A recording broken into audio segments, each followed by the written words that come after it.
muito obrigado pela introdução, El. Realmente, nosso interesse é esse mesmo. É que nós nos sintamos aí pequenos. Na verdade, tomemos um choque de realidade. Porque eu acho que durante a nossa existência nós tendemos a nos achar demais, né? Eu acho que está na hora da gente entender quem nós somos e entender que o nosso valor nunca vai estar em nós mesmos. Quando nós olhamos para nós mesmos, nós nos vemos assim. E aí, como eu falei para vocês no sábado, quando iniciamos, quando eu olho para o homem sem significados maiores, sem um significado mais profundo, é isso mesmo que nós vemos, essa coisinha pequena, sem tanto valor. Pode só, Renan, ajudar aqui para mim, só para eu ver se está no slide certo, acompanhar. Obrigado, viu? Ó, pessoal, como o El bem falou, parece até pleonasmo, né? Então, como o El falou, nós vamos hoje seguir a nossa jornada. E eu gosto de, como professor, fazer aquelas rápida revisão do que nós já conversamos. Estou feliz com a vinda também do meu amigo Elias, pastor ali do distrito de Bom Jesus, colega nosso, e veio aqui para acompanhar com a gente. Pessoal, nós começamos a conversar falando das coisas menores, que em termos do universo a gente partiu de quem? Dos planetas, não é verdade? Vimos que os planetas, apesar de serem tão grandes à nossa vista, apesar de olharmos para Júpiter tão grandão, cabendo ali 1 milhão, né? Você tem ali, dentro de Júpiter, você consegue colocar mais de 1 milhão de planetas Terra, só dentro de Júpiter. Você tem uma tempestade em Júpiter, que na superfície dele, que é 3 vezes o tamanho do planeta Terra. Então você tem um planeta enorme. Aí só que quando tu compara Júpiter com o Sol, aí você descobre o gigantesco tamanho do Sol. Só que quando tu compara o sistema solar com o Sol, você vê que o Sol é bem pequenininho. O sistema solar, só a distância da Terra ao Sol, se você pegar a distância da Terra ao Sol, o sistema solar ele tem um diâmetro 100 vezes maior do que aquela distância da Terra ao Sol. Só isso, já começa. E aí você começa a descobrir que existem objetos maiores, e nós falamos ontem sobre quem? Sobre as galáxias, né? Reunião de estrelas, 100, 200, 1 trilhão, 100 trilhões de estrelas dentro de algumas galáxias, como a IC 101. E aí, eu dei elementos para vocês perceberem uma coisa muito importante, que nós temos mais estrelas no universo, segundo astrônomos profissionais, nós temos mais estrelas no universo do que quem? Grãos de areia em todas as praias do planeta Terra. Aquele grãozinho não é uma mão de areia, é um grão de areia. E mais ainda, são quantas estrelas? Mais? Cerca de 10 vezes esse número nós temos de estrelas. Isso é uma contagem, gente, por baixo. A gente está fazendo de contagens por baixo. Tá bom? Então o universo tem essa grandeza. E aí nós entendemos no nosso segundo encontro. No primeiro encontro, estava conversando aí com o pessoal aqui na saída ontem à noite, e alguns comentando como a série dá esse impacto existencial na gente. A gente, ao ver essas palestras, a gente tem aquele impacto existencial. Poxa, eu sou tão pouco. E realmente, essa é a ideia. No primeiro encontro, no sábado de manhã, nós mostramos que sem Deus nós somos nada. Nós somos menos do que grãos de areia, nós somos nada. Não tem nem como valorizar, não tem nem como... Na verdade, o verbo seria valorar. Eu aprendi uma vez que existe... Valorar, é dar valor, atribuir um valor. Não tem como atribuir um valor ao homem, sem qualquer significado mais profundo. No nosso segundo encontro, nós vimos como somos pequenos. Mas ontem nós vimos que existe alguém que é muito grande. E ele é grandão. E nós vamos ver alguns outros textos hoje. E eu costumo dizer, pessoal, que o nosso encontro de hoje ele é um prolongamento dessa primeira parte da série. Nós estamos hoje fechando um primeiro bloco da série, que é sobre tamanhos. E hoje nós vamos fechá-lo. Tá? Mas, claro, seguindo a tradição da série, eu gosto de apresentar as fotos agora nas Ilhas Canárias, do Nicolas Boé, mais fotos reais do céu, fotos feitas no momento mais escuro, com equipamento apropriado. E eu estava lendo uma entrevista dele, ele conta que para muitas pessoas seria impossível imaginar-se. Para ele é um deleite levar equipamentos pesados, quase 100 quilos nas costas, sozinho, ir para lugares remotos, longe da civilização, longe da poluição visual, do ofuscamento das luzes das cidades, se posicionar e ficar horas com a câmera apontando para aquela região, captar imagens como essas. Tá? São todas imagens reais, eu gosto de repetir isso. Então, a nossa jornada hoje é aqui. O universo e seu tamanho. Nós, como eu estava comentando com vocês, aqui um resuminho do que nós começamos, nossa jornada, começando no nosso planeta, encontrando aqui o grupo local, aqui embaixo, você vai ter o grupo local, aquelas 54 galáxias junto com a nossa e a Andrômeda. Depois aqui um aglomerado de Virgo, onde nós estamos juntos, todos aqui. E aí você vai observando regiões cada vez maiores. Mas eu trouxe essa foto aqui, essa representação de uma simulação computacional de uma estrutura gigantesca que foi mapeada. Essa estrutura ela foi mapeada através da luz vinda de algumas galáxias, e aí eles conseguiram mapear essa estrutura em amarelo aqui, ó. Vocês lembram quando eu expliquei ontem o que quer dizer estrutura na astronomia, na cosmologia? Estrutura é alguma coisa que está conectada através de quem? Da gravidade. É como se fosse uma coisa conectada através da gravidade. E olha que vocês estão vendo aqui essa mancha amarela, estão vendo? O nome dessa estrutura é o superaglomerado de Laniakea. Ele foi descoberto recente, 2014. E para você conseguir mapeá-lo, foi preciso descrever a posição de cerca de 8.000 galáxias. E com essas 8.000 galáxias, eles perceberam que dentro dessa estrutura amarela aqui tem cerca de 100.000 galáxias. E o comprimento dele, Rafael, se nós fôssemos andar aqui, ó, seguindo o caminho de tijolos amarelos, quanto tempo demoraria se nós viajássemos à velocidade da luz? Nada mais do que 520 milhões de anos, indo à velocidade da luz. Essa é a extensão dessa superestrutura. Mas será que ela é a maior? Não. Antes de falar das coisas muito grandes, eu quero falar de algumas coisas que pouca gente sabe. Essa informação aqui não é tão comum, está nos livros e documentários por aí que se assiste. Mas vocês sabiam que o nosso espaço ele é cheio de vazios, de grandes vazios. E o que quer dizer esses grandes vazios? Rafael, não tem nada lá dentro? Não é assim. Não tem nada lá dentro. É que, vocês estão lembrados que eu falei que tem regiões que têm mais acúmulos de estrelas, que são as galáxias, e tem regiões que acumulam galáxias, os aglomerados. E tem regiões que acumulam os aglomerados, que são os superaglomerados. Falamos isso. Mas assim como tem regiões que têm muitos objetos, tem regiões que têm poucos objetos.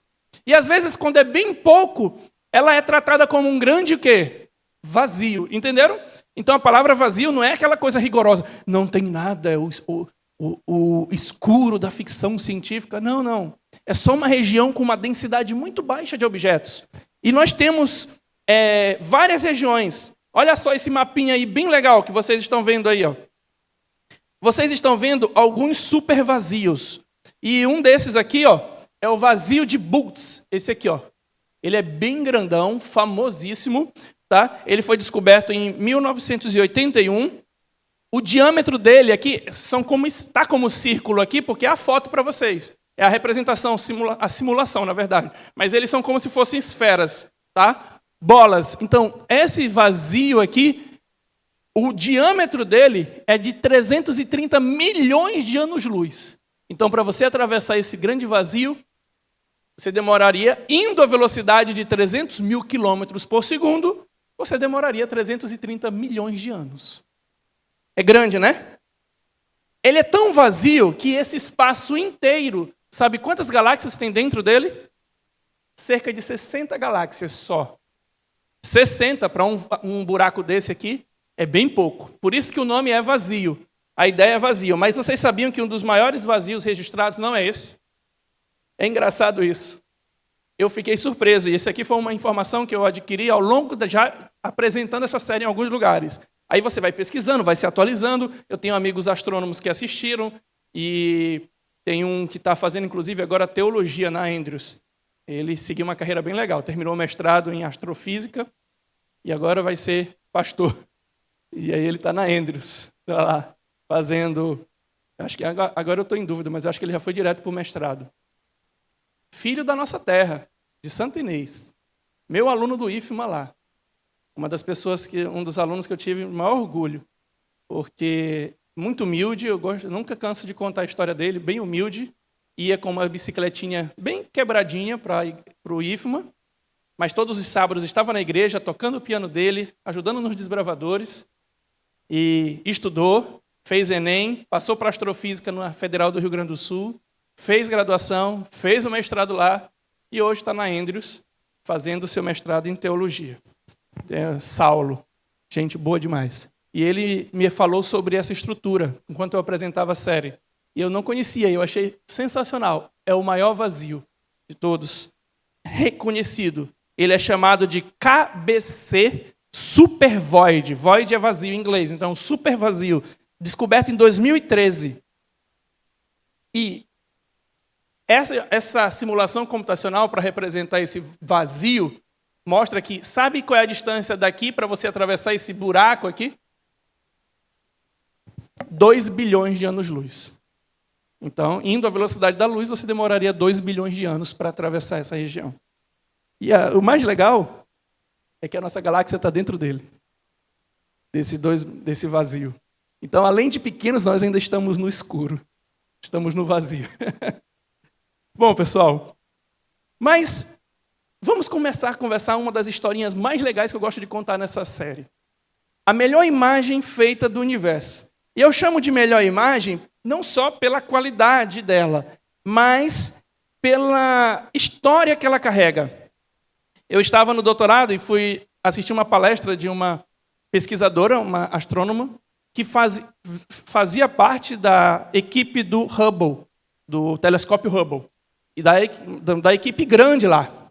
E essa astrônoma, ela contou a história, eu achei surpreendente. Ela contou a história de como foi obtida a imagem que eu vou mostrar para vocês. Ela falou o seguinte, deixa eu explicar mais ou menos como funciona o uso de um telescópio. O telescópio está lá orbitando, o telescópio Hubble, ou até os telescópios que estão aqui na superfície da Terra. Quando você vai construir um equipamento desse, ele é tão caro que entram vários países, vários pesquisadores para poder você participar. E aí você tem que disputar com os seus colegas que fazem parte da equipe tempo de uso do telescópio. Você tem o telescópio lá, ele está à disposição de uma equipe, aí não é jogar para o murro, como a gente faz, né? Brincadeira. Você não joga para o murro, você tem que botar os projetos, e os projetos são avaliados pelas equipes que dirigem, e aí diz assim, o Renan vai ganhar tanto tempo de uso, o projeto dele pedia tanto, geralmente eles davam menos. Então o Renan vai ter tanto tempo de uso do telescópio.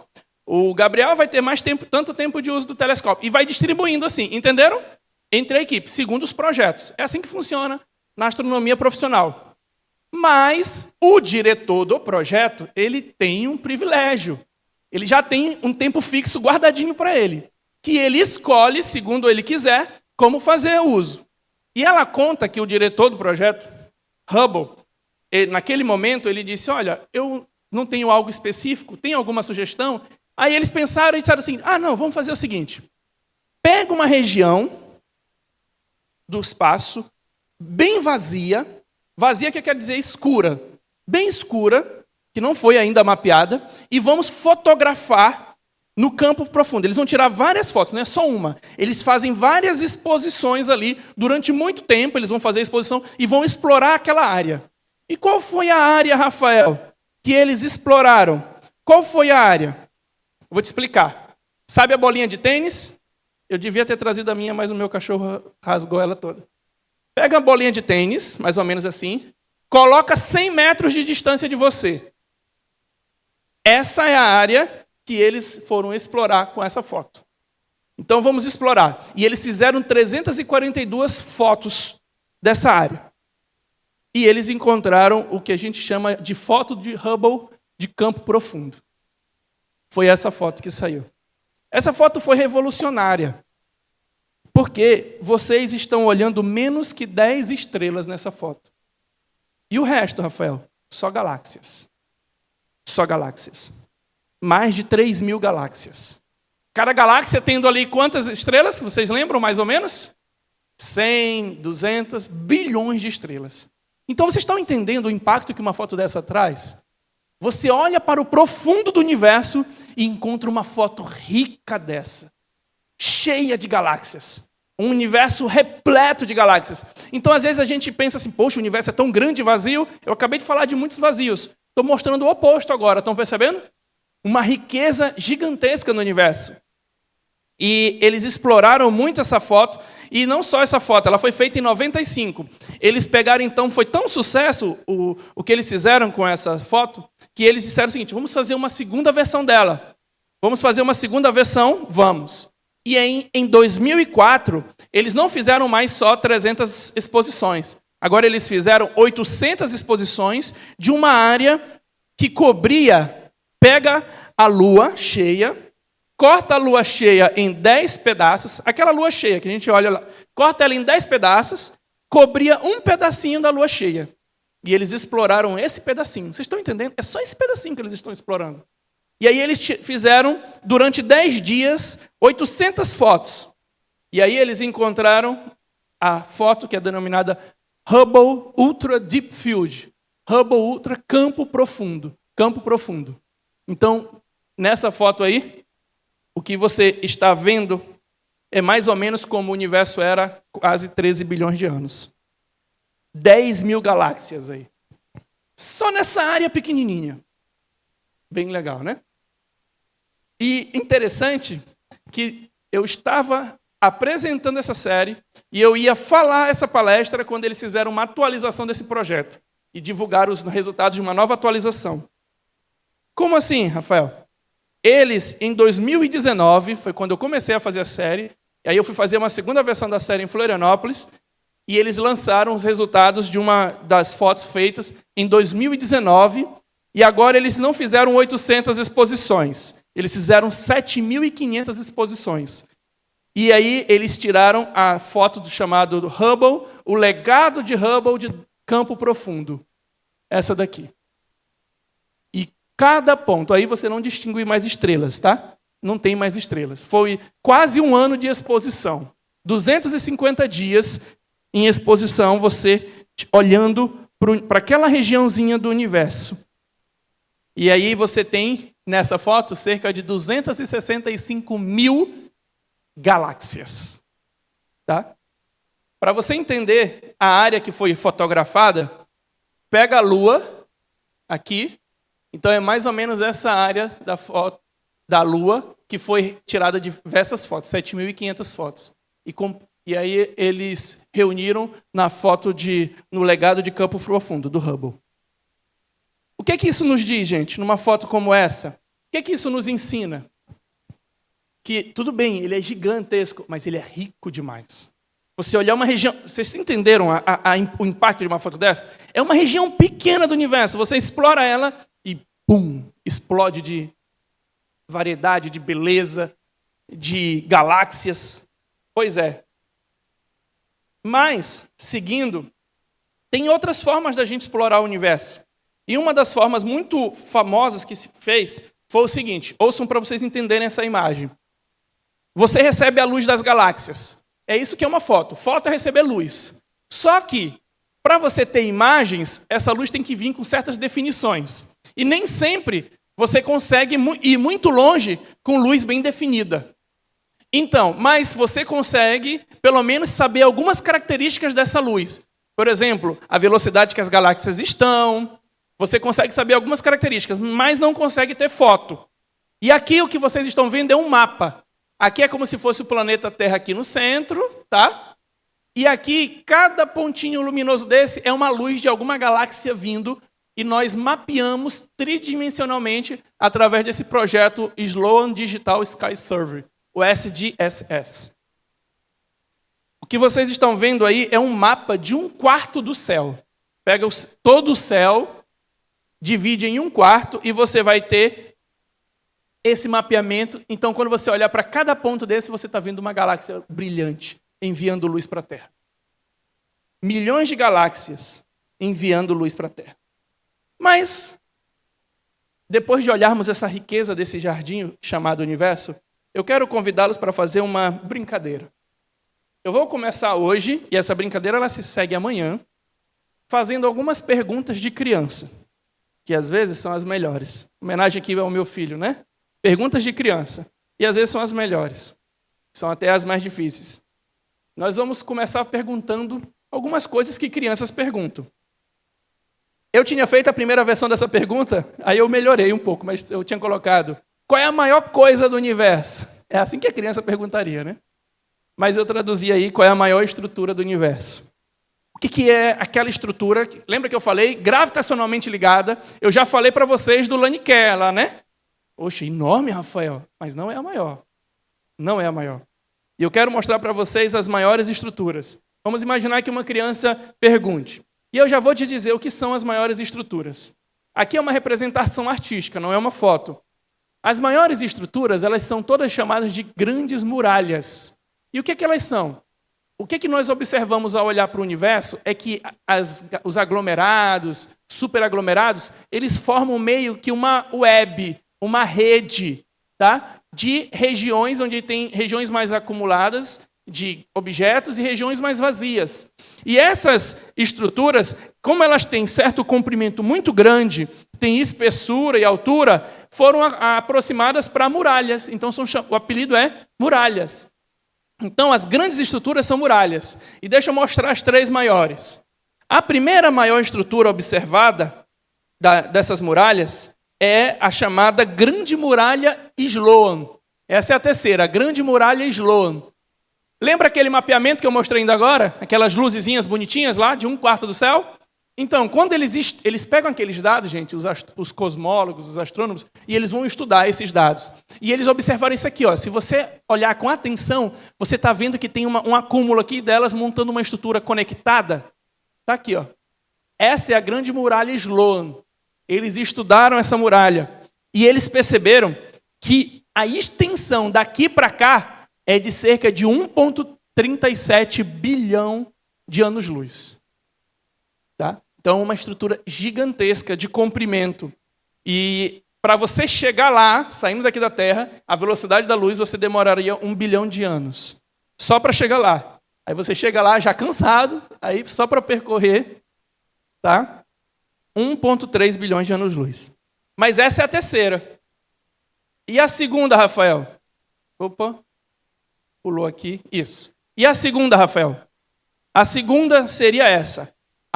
O HURG, ou Large Quasar Group. O que é isso aqui? O que você está vendo aqui é um grupo de quasares. E eu vou explicar para vocês o que são quasares. Aqui foi mapeado no céu os quasares. E o que é quasares, Rafael? Deixa eu explicar. Aqui tem 73 deles. Cada cruzinha está marcando uma posição de um. O que são quasares? Quasares são objetos bem interessantes do universo.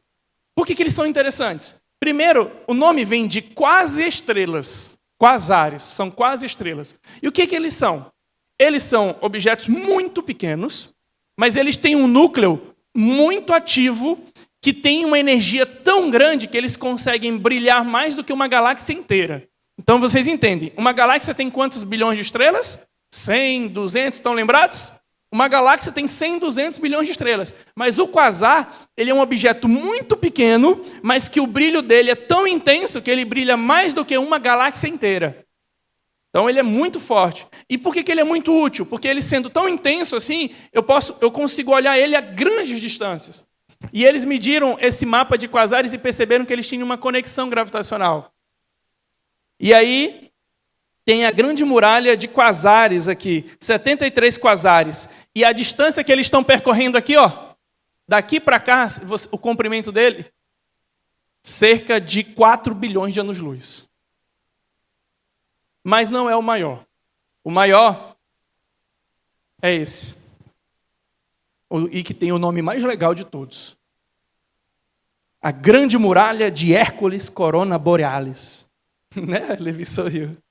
Eu acho tão legal esse nome, Hércules. Eu queria botar o nome de Levi de Apolo, mas a minha mulher não deixou. Não sei por quê. Poxa, eu queria chamar, vem Apolo. Tão imponente, né, filho? Hércules. Eu sou da geração de assistir os desenhos do Hércules no SBT, né? E os mais antigos ainda, que eram mais legais do que aquele do cabelão lá. Então eu queria botar Hércules, Apolo, mas não deu certo. Aí veio o Levi e está ótimo, né, Levi? Bom, pessoal, essa estrutura, ela é tão gigantesca que só para você percorrer ela, você demoraria quase a idade do universo, que ele tem 13 bilhões de anos, e o comprimento dela é 10 bilhões de anos-luz, para você percorrer essa muralha de Hércules, Corona Borealis. De altura, ela tem 7 bilhões. Só de altura, 7 bilhões de anos-luz de altura. E para você chegar lá, teria mais que andar 10 bilhões de anos-luz. Pois é. É grande, né? Esse é o tamanho da maior estrutura conectada do universo. Mas a propaganda que foi feita da série é que nós iríamos falar sobre outro assunto. Essa outra pergunta aqui, ó. Qual é o tamanho do universo, Rafael? Que nós sabemos. O que nós sabemos sobre o tamanho do universo? Aí você já sabe uma coisa, ele é bem grandão. Isso é verdade. Nós já sabemos. Mas não é tão simples falar sobre o tamanho do universo. Vou explicar para vocês por algumas razões. Primeiro, existem dois conceitos quando a gente fala sobre o tamanho do universo. Dois conceitos que têm a ver com o seguinte. Até onde eu consigo enxergar o universo? Enxergar quer dizer até onde a luz consegue chegar até mim. Estão entendendo a ideia? De onde a luz consegue chegar até mim? Isso é um conceito que é chamado universo visível. E vai ficar mais claro para vocês amanhã. Por quê? Porque eu vou explicar para vocês amanhã sobre a origem do universo. Falar sobre o Big Bang, teoria do Big Bang, a teoria sobre a origem do universo. Vamos explicar um pouco sobre isso. Mas uma das coisas que se sabe é que no passado, a luz que tinha no universo, aqui é uma linha do tempo, tá, gente? A ideia aqui é uma representação artística da linha do tempo. No passado, o universo era tão denso, que sabe quem estava preso ali no universo? A própria luz estava presa. Então, o universo já existia por um tempo, mas a luz estava presa. Quando o universo se expandiu, a luz se espalhou. Entenderam esse raciocínio? É só isso que precisa. Ninguém vai fazer prova do Enem sobre Big Bang ou universo. Então é só isso. Tem um período em que a luz está presa. Então, se tem um período que está preso, essa época é chamada de época escura do universo, porque a luz estava presa. Tá? Para você ter uma ideia, eu conto isso até em algumas aulas de física. É como se você imaginasse acender uma lanterna, ligar uma lanterna dentro de um ônibus muito cheio. Você liga a lanterna, a luz vai da lanterna aqui, mas ela não consegue sair do ônibus. Parece que está tudo escuro. Porque ela fica batendo entre um e outro, e fica preso ali. Mais ou menos é o que acontecia no universo no início. Portanto, mesmo que eu olhe para o passado, vai chegar um momento que eu não vou conseguir olhar além. Porque não tem luz vindo de lá. Entenderam o raciocínio? Mais ou menos?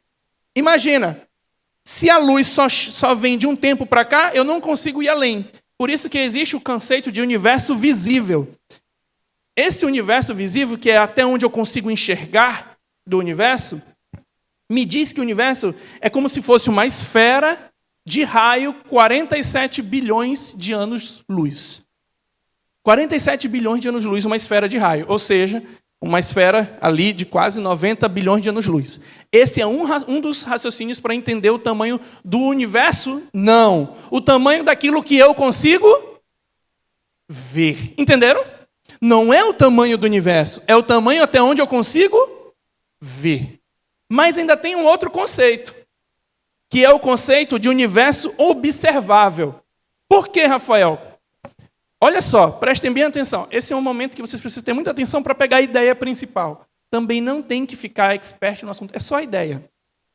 Além daquilo que eu consigo ver, existe uma questão na física, na teoria da relatividade, que diz que nenhuma informação, luz, seja o que for, pode viajar mais rápido que a velocidade da luz. A relatividade diz isso. Nada pode viajar mais rápido que a velocidade da luz, nem a informação.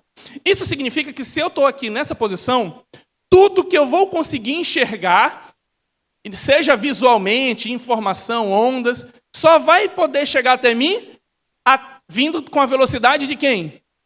Da luz. Agora, sabe o que o problema é que, como eu vou mostrar amanhã para vocês, o universo ele é finito. Ele tem um tempo de vida. Então, nada vai poder chegar até mim com um tempo que é maior do que a idade do universo. Entenderam o raciocínio? Se o universo tem 13 bilhões de anos, eu não vou conseguir enxergar nada que esteja a uma distância maior do que 13 bilhões de anos. Entenderam a ideia? Só que tem um problema. Esse raciocínio está certo se o universo ele se expandisse de maneira constante. Mas o universo não se expandiu de maneira constante. Ele acelerou em alguns momentos. Isso mostra que o universo ele não tem 13 bilhões de anos. Que alguém poderia dizer, se a idade do universo é de 13 bilhões de anos, e eu só consigo enxergar até a velocidade da luz, logo o universo ele é uma esfera de 13 bilhões de anos. Não é. Como ele acelerou, ele é bem maior. E aí você tem o universo que nós conseguiríamos observar se não tivesse aquela barreira anterior, lembra? Se não tivesse aquela barreira anterior, nós conseguiríamos ter um acesso à informação do universo numa esfera de quanto? 93 bilhões de anos-luz. Nós conseguiríamos. Que dentro dessa esfera tem sabe quantas galáxias? 2 trilhões de galáxias. É o que nós temos de informação sobre o universo. Aí você me pergunta, Rafael, esse é o tamanho do universo?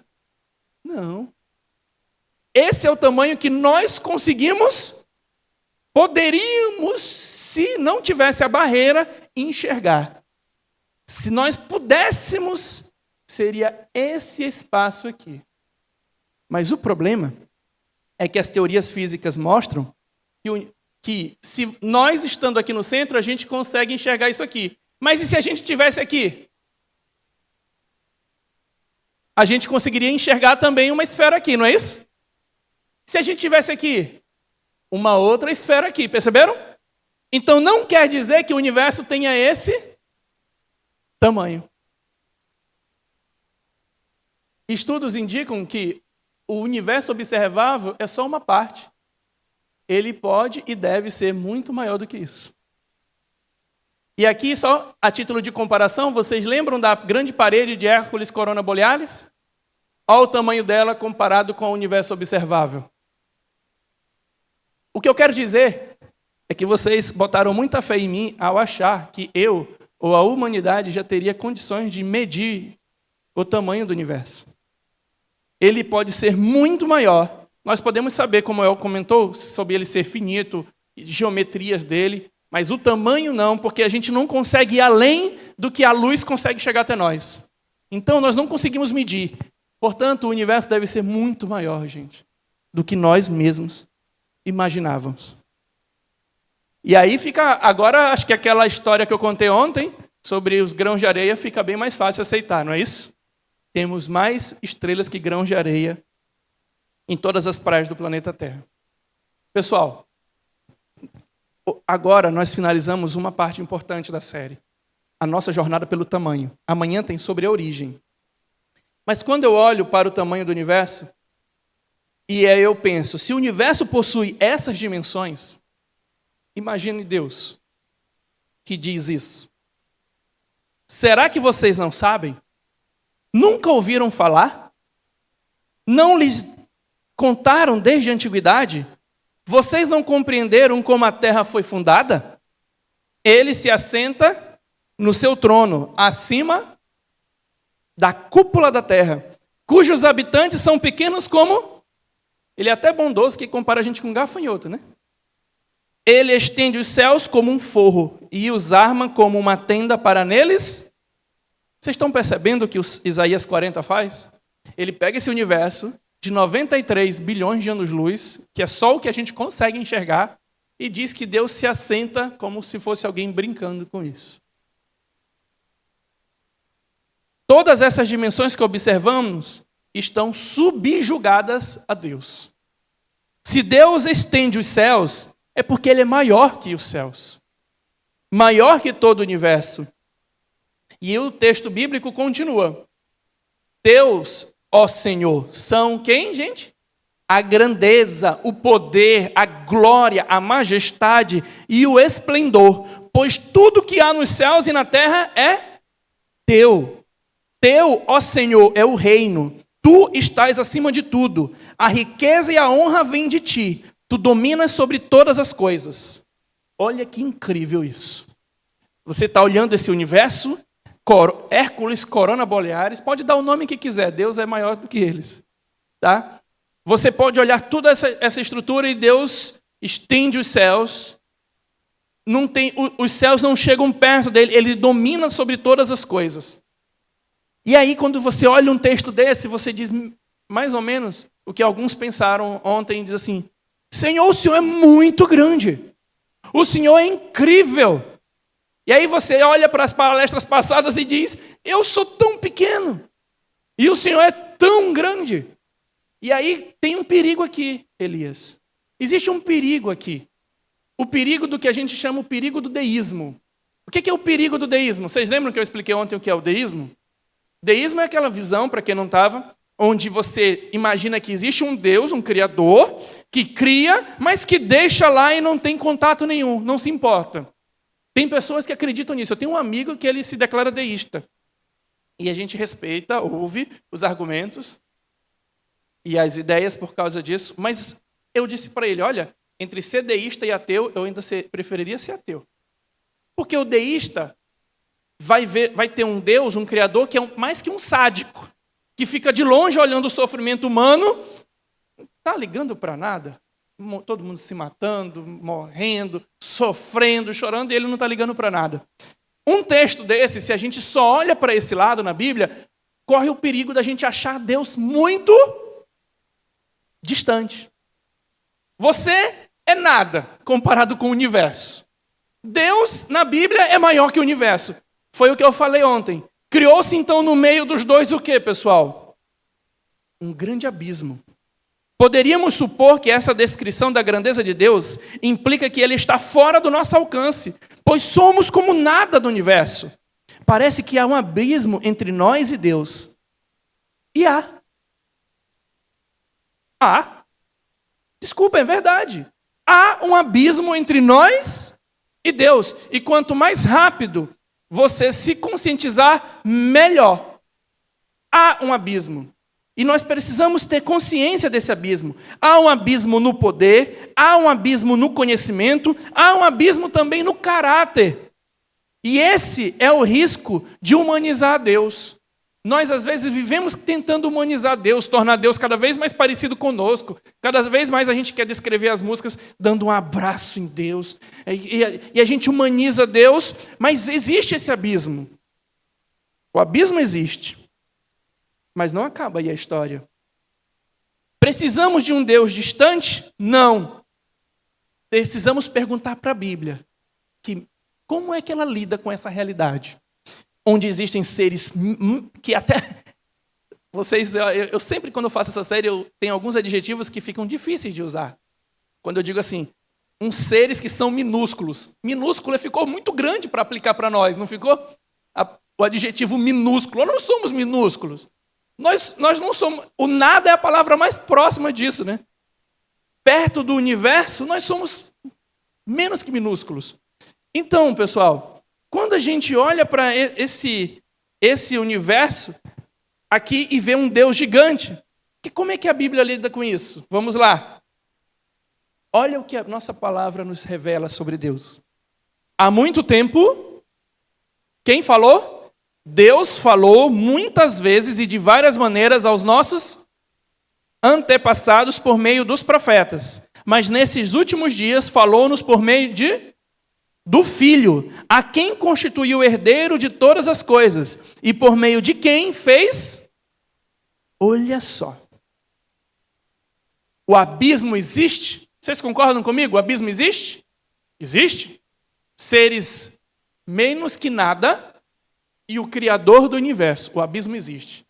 Mas existe alguém que pode transpor esse abismo? Tem. Quem? Deus. Só Ele pode transpor esse abismo.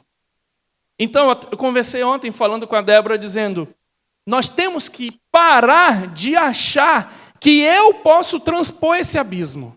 Eu tenho que parar de construir a minha religião com a ideia de que eu vou ter que fazer alguma coisa para conquistar a Deus.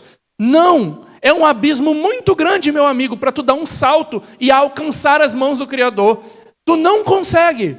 Tu pode vir para a igreja todos os sábados, quartas, domingos, semana de oração, pequenos grupos. Tu pode fazer quantas rezas, orações, penitências e procissões. Tu pode fazer muitas coisas, mas tu não consegue transpor um abismo entre você e Deus.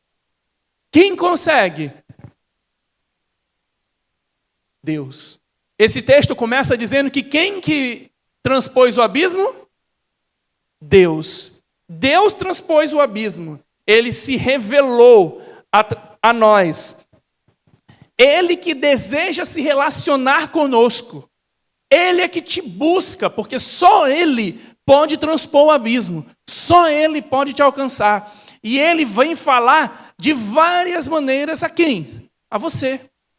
Vocês lembram que eu fiz uma citação no sábado, para quem estava aqui, de um texto do Francis Schaeffer, dizendo o seguinte, que o homem tem que sair dessa sua autonomia e entender que ele não tem condições de conhecer a realidade e o universo, porque não foi ele que criou a realidade e o universo. Ele tem que aprender de quem criou. Ele tem que aprender de quem é a fonte do conhecimento. E quem que é a fonte do conhecimento? O Criador. Só Ele conhece a realidade. E é isso que nós precisamos entender. E aí ele se revela de muitas maneiras. Primeiro, através de quem? Profetas, o Antigo Testamento. Mas aí ele depois se revelou através de quem? Do próprio Filho. Olha só, pessoal. Nós precisamos aprender que Deus deseja e busca se relacionar conosco. Relacionamento este que se fundamenta na revelação de si mesmo, inicialmente através dos profetas e em seguida através do seu próprio Filho, que é a imagem dele mesmo, na medida que Jesus é um membro da Trindade. Jesus é a revelação de Deus. Jesus é Deus transpondo o abismo e ele se mostrando. O conhecimento da verdade externa não pode partir de nós, gente. Conhecer a realidade, que é o santo graal da filosofia, da ciência, não pode partir do homem, porque nós somos menos que nada. Nós temos que buscar esse conhecimento através do olhar de Deus, através da revelação de Deus. Dissociar Deus, o Deus Criador, do seu Filho, que é a maior representação de Deus que já foi feita, a maior apresentação de Deus que já foi feita, dissociar o amor e doçura de Jesus do Criador de tudo, é uma negação direta da verdade bíblica. Então, muitas vezes nós olhamos para esse Deus Criador distante, mas a gente esquece que Ele transpôs esse abismo e veio habitar em nós, conosco, através de Jesus. E aí ele revela aquela doçura que a gente vê nos filmes e séries e na Bíblia, o amor de Jesus. Então você não pode separar os dois, é o mesmo. Então a gente resolve o problema do deísmo lembrando disso. E aí a gente vai para um outro texto e diz assim, foi assim que Deus manifestou o seu amor entre nós. Enviou o quê? Seu Filho unigênito ao mundo, para que pudéssemos viver por meio dele. Essa é a solução do dilema. Essa é a solução do fato de ter seres nada com o Criador do universo e um abismo entre nós. É que ele transpõe esse abismo enviando o seu próprio Filho. A mais profunda e completa revelação que Deus fez de si mesmo foi enviar seu Filho. Aquele que era um com ele desde a eternidade. Jesus é a mais perfeita revelação do caráter de Deus. Um Deus que conhece o fim desde o começo, já sentia a dor da separação do seu Filho desde o começo do universo. Essa foi uma das revelações mais tocantes e profundas que eu tive ao meditar sobre a criação de Deus. Ela requer um pouco de filosofia para você sentir um pouco o que eu estou dizendo. Mas depois que você toca nela, arranha ela, você diz assim, meu Deus, se isso for verdade, que incrível foi isso. O pensamento é bem simples. É assim, Deus não é como nós, preso no tempo. Ele é o criador do tempo. Ele transita, ele entra no tempo, ele sai no tempo, ele é acima do tempo. Assim como Deus não está preso no espaço. Deus não está preso no espaço. Ele é onisciente e onipresente, não é isso? Ele não transita em todos os pontos? No tempo é do mesmo jeito. Deus não está preso no tempo. Nós estamos presos no tempo. Por isso que eu gosto de dizer o seguinte, que enquanto eu e você estamos sendo, Deus é. Nós estamos vivendo a nossa linha do tempo, mudando, trocando a pele, mudando nossa estrutura. Nós estamos mudando. Deus não. Deus é. Nunca mudou. Por isso que a Bíblia diz, ele não muda. E como é que ele se apresentou a Moisés lá no deserto? Eu sou. Ele é o único que é. Ele é. Ele não está sendo, ele não muda com o tempo, ele é. Se Deus é, se a linha temporal não o reprime, significa que ele vive passado, presente e futuro o tempo todo. Significa uma espécie de presente contínuo. Significa, é mais do que o presente contínuo, é tudo ao mesmo tempo. Isso significa que o sacrifício de Jesus, que para nós ficou no passado, para Deus está quando? Agora, o tempo inteiro. Enquanto você pode desfrutar da bênção que é esquecer, Deus não pode. Ele age como se esquecesse. Mas então eu fico imaginando, e se isso é verdade? São só conjecturas, pessoal. Se isso é verdade, a dor de ver seu filho sofrendo é real para Deus. Ela não foi real, ela é real até hoje. Olha que interessante. Quando você segue lendo o texto de Isaías, diz assim: pois assim diz o alto e o sublime, o que vive para sempre, e cujo nome é santo. Eu habito num lugar, aonde, gente? Alto e santo.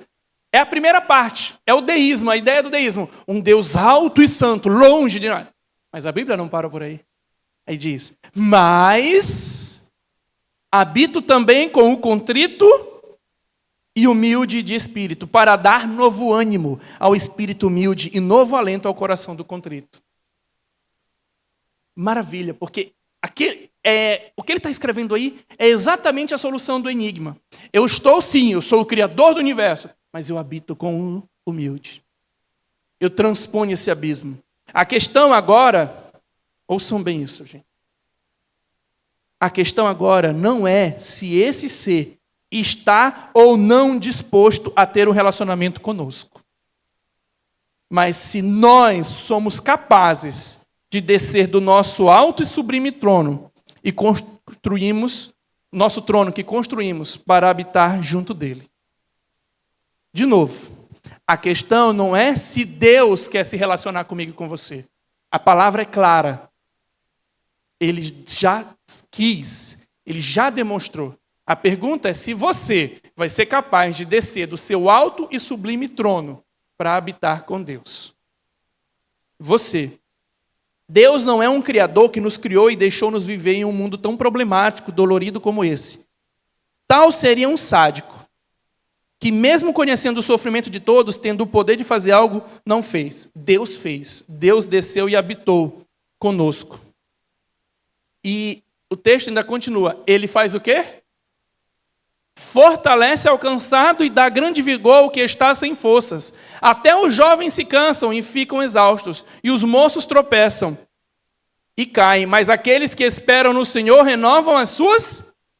O pequeno, enfraquecido, diminuído desse mundo não fogem ao olhar e preocupação de Deus, mas pelo contrário, Ele os busca, Ele os acolhe, Ele os renova.